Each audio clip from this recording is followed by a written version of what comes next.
Shalom Aleichem and welcome to Online Smicha. Now before Pesach, everybody has their own chumras, and everybody's doing shopping, and sometimes you do some shopping and you're not satisfied with the hechsher, that it's not up to your standards, and you want to return items, and the question is, what's the return policy? Do they have to return? After all, it's a good hechsher, not a good hechsher. What should be the halacha? So I'm going to read. There is a siman in Shulchan Aruch in Choshen Mishpat, siman Reish Lamed Dalid. Obviously, this is the extreme case. I'm going to read 2 or 3 seifim as it's brought in Aruch HaShulchan, because he elaborates it a little more in detail. But I think you'll get a clear picture. Perhaps a little clearer than my description. My description was somebody sells you a product that it might not be your standard. The Shulchan Aruch doesn't speak about your standard. Obviously, your standard is still not your standard. Is still kosher. If the label says it's kosher l'mahadrim and it has a hechsher that's good, and you just don't like it, not necessarily you didn't do your research. That doesn't mean he has to accept it back. If you find out it's not kosher, or there's a chash chametz or something like that, that's a different situation. So the Shulchan Aruch talks about somebody sells a product and you find out that there is isser there. What's the din? That's what we're going to discuss. Again, it's Choshen Mishpat, siman Reish Lamed Dalid. So I'm going to quote it. I'm going to read it inside as it's brought in Aruch HaShulchan, because he elaborates it as it's also brought from the Achreinim. Hamoicher dvar meichel lechaverei. Reuven sells products, and he's selling to people. V'achakach noida shu aser. Then you find out that what he sold was forbidden food. Im hamekach kayam. If the items that he's selling is still around, ben shu isur mid'oraisa, ben shu midrabanan. Even no matter if the food that he's selling is a Torah prohibition food, or even a rabbinical prohibition food, even if it's not a rabbinical prohibition, it's just the poskim prohibited it. Hamekach batal. The sale is canceled, and you go back to the owner, you go back to the storekeeper. He has to give back the money. Why? There is no greater defect than a ganav like this, who's selling you a non-kosher, a usher dika food, something which is non-kosher, or something which is even against the chumrah of the poskim. That's if it's still around. That's if the product is still here. What is the din if somebody Nebuch ate part of it already? Some of it is gone. You don't want to give back. He can't sell. He can't do something with a half a product. But I can't do it. I can't do anything with the half a product either. If, however, the buyer ate some of it already, or ate all of it, it depends. If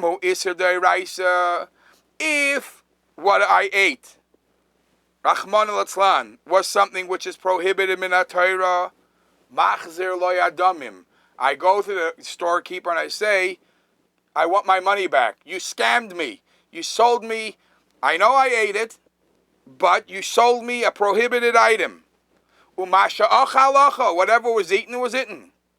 It was eaten, and somebody consumed it.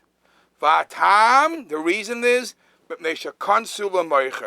we give a knas, we give a punishment for the seller.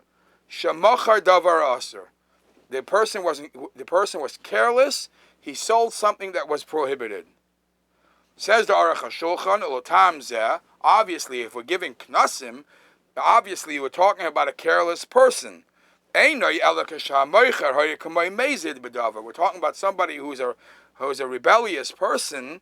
He should have done some research, and there's no way he should have sold this.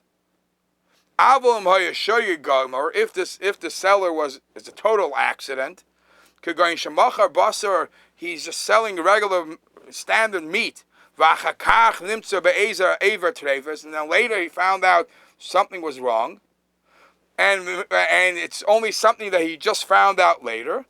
Then you can't put too much blame on the seller. That's the first reason why the seller gets the knas to pay. But there is another reason why he might have to pay. There's another reason why he has to pay if it's an Isser D'Oraisa. Isser D'Oraisa, this is a phenomenal lesson.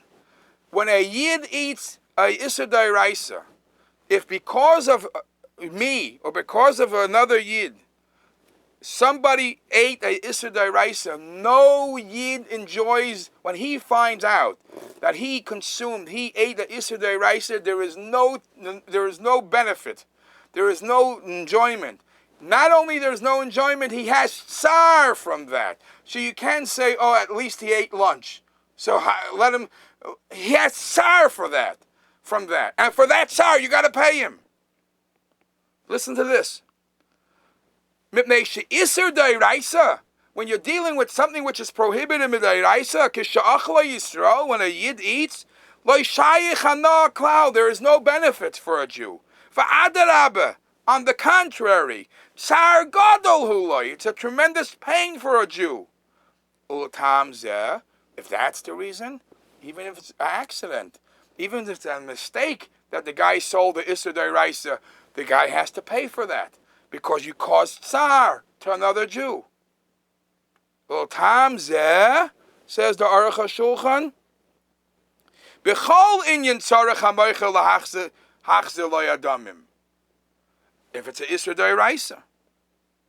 V'yesh gam oid nafkamin, and there's another difference between the two reasons. What would be the din if this item, the Isser D'Oraisa, that was sold by mistake or on purpose, whatever it was, which we just mentioned, make a difference, is already mixed into other food. And it's mixed in such a way that it's batal b'shishim. So batal b'shishim disqualifies this, sir. It's no more usser. But a Yid is not happy. A Yid doesn't like to eat a shtik chazer. So if you're saying it's the bottom line, he didn't eat it. It's mutter. But a Yid is not happy. So if it's the first time, he would be pater. But the second time, it's the tsar, it's not there. Va'ikar ketam rishon, the main reason is the tam rishon, that it depends if it's a mazid or a shoygig. This is all if it's a Isser D'Oraisa. So if a person sells a Isser D'Oraisa, we look at his intention. Is it a mazid or a shoygig? A mazid, we give him a knas. He has to pay even if the item he doesn't get back. See if beis avol in Isser D'Rabbanon. If, however, what he sold was a Isser D'Rabbanon and the Yid who he sold it to, the buyer, ate it already, ein hamoicher machzir leklum. The seller doesn't have to give him back anything. V'afal the kivon shenis galashaya isser, even though it was told now that it's prohibited, harayena shava mekach. There's nothing. It's worthless now. So there's a seller that's left with things that are worthless for him. So v'lama la yachzer asamoiser al shavav. Why shouldn't the buyer give back some and get back some of his money?